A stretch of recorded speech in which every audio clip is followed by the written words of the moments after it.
पुढे ते मिळणार पण नाही। जर तुम्ही लाडक्या बहिणीसाठी 46,000 कोटी रुपये जमा करू शकता तर आमच्या शेतकऱ्यांचा कर्जमुक्त करायला आम्हाला तुम्ही 20-25,000 कोटी उभे का करू शकत नाही, हा सरकारला आमचा सवाल आहे। मला आपल्या माध्यमातून सांगायचं आहे की आता महाराष्ट्रातला शेतकरी घाईला आलेला आहे, पुरता थकलेला आहे आणि हा शेतकरी हतबल झालेला आहे। अशा परिस्थितीमध्ये आमचं सरकारला सांगणं आहे की आम्ही सातत्याने आंदोलन करतो आहे, आंदोलन केलं की तुम्ही आम्हाला अटक करता, तुरुंगात टाकता। आता सरकारला माझा शेवटचा अल्टिमेटम आहे, सोयाबीन कापसाची दरवाढ करा, संपूर्ण कर्जमुक्ती करा, 100% पीक विमा टाका, शेतीला मजबूत कंपाऊंड करून द्या आणि त्यासह इतर मागण्यांच्या बाबतीमध्ये सरकारने जर का 3 सप्टेंबरपर्यंत निर्णय घेतला नाही तर 4 सप्टेंबर 2024 पासून मी स्वतः छत्रपती शिवाजी महाराजांच्या आई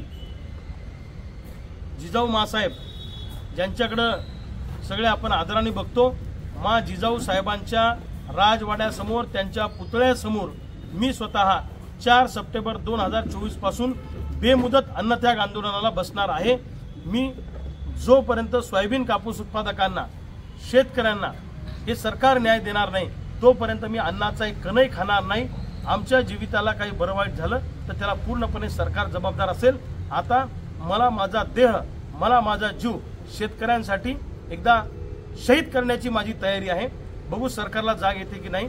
आणि महाराष्ट्रातल्या शेतकऱ्यांना मी आपल्या माध्यमातून आवाहन करतो की 4 सप्टेंबर पासून मी मासाहेब जिजाऊंच्या राजवाड्यासमोर म्हणजे सिंदखेड राजाला त्यांच्या पुतळ्याच्या जवळ मी स्वतः अन्नत्याग आंदोलनाला बसणार आहे। महाराष्ट्रातल्या शेतकऱ्यांनी 4 सप्टेंबर पासून रस्त्यावर उतरण्याची तयारी ठेवा।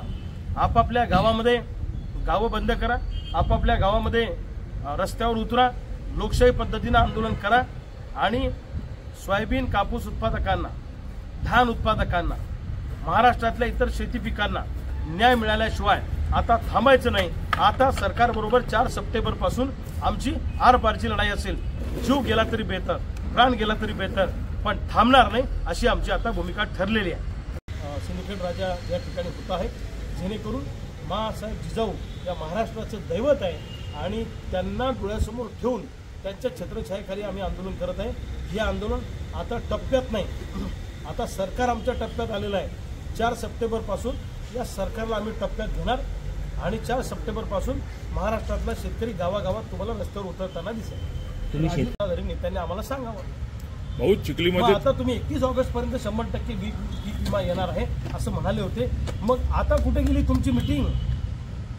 अहो हे आमच्या दाखाने मिटिंगा घेतात, यांना वाटतं की शेतकरी रविकांत तुपकरच्या पाठीशी उभे राहत आहेत आणि म्हणून शेतकऱ्यांना आमच्यामध्ये फूट पाडण्यासाठी, आमच्यापासून तोडण्यासाठी संभ्रम निर्माण करण्याचा प्रयत्न नेते मंडळी करतात। यांच्यात जर का हिंमत आहे तर यांनी पीक विम्यासाठी मंत्रालयाच्या दारात जाऊन उपोषणाला बसलं पाहिजे आणि जोपर्यंत विमा येत नाही तोपर्यंत तिथून उठलं नाही पाहिजे। सगळ्या पुढाऱ्यांनी एकत्रित झालं पाहिजे। का करत नाही असं?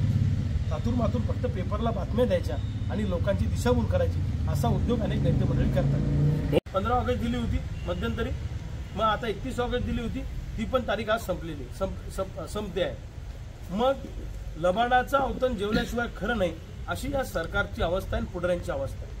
इतके दिवस अनेक पुढाऱ्यांना पीक विमा आठवला नाही, पण लोकसभेमध्ये मोठ्या ताकदीत आली। काय नेमकी घोषणा करण्यात? महाराष्ट्रातल्या सोयाबीन कापूस उत्पादक शेतकऱ्यांसाठी म्हणजे सोयाबीन कापसाला दरवाढ मिळण्यासाठी, हक्काचा पीक विमा 100% मिळण्यासाठी आणि महाराष्ट्रातल्या शेतकऱ्यांना कर्जमुक्त करण्यासाठी, शेतीला मजबूत कंपाऊंड करण्यासाठी या सगळ्या मागण्या घेऊन आम्ही 3 सप्टेंबरपर्यंत सरकारला मुदत दिलेली आहे।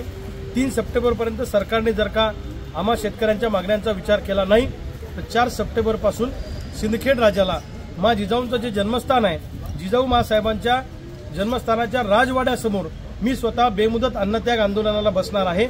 माझ्याबरोबर हजारो शेतकरी असतील आणि महाराष्ट्रातला शेतकरी 4 सप्टेंबर पासून तुम्हाला रस्त्यावर दिसेल। या सरकारला सळोकापळो करून सोडल्याशिवाय आम्ही राहणार नाही। आज 3800 रुपयानं सोयाबीन विकलं जात आहे आणि सोयाबीनचा उत्पादन खर्च 7-7.5 हजार रुपये, किमान सोयाबीनला 7,000 किमान आणि 9,000 कमाल असा भाव मिळाला पाहिजे। कापसाला किमान 10,000 आणि 12,500 कमाल भाव मिळाला पाहिजे मागणी आहे आणि मार्चपर्यंतच हक्काचा पीक विमा मिळाला पाहिजे होता, तो मिळाला नाही। आणि महाराष्ट्रातला शेती उद्योग तोट्यात असल्यामुळे महाराष्ट्रातल्या शेतकऱ्यांना अंबानी अदानीचं जसं तुम्ही कर्ज माफ करता राईट ऑफच्या नावाखाली, तसं महाराष्ट्रातल्या शेतकऱ्यांचं सुद्धा कर्ज माफ करा, ही आमची मागणी आहे। ह्या मागण्या घेऊन आरपारची लढाई आम्ही 4 सप्टेंबरपासून या महाराष्ट्रामध्ये लढणार आहोत। ही लढाई संघटनेपुरती पक्षापुरती नसेल, तर महाराष्ट्रातल्या सबंध शेतकऱ्यांनी जात धर्म पक्षभेद विसरून या लढाईमध्ये सामील व्हावं, अशी माझी शेतकऱ्यांना विनंती आहे।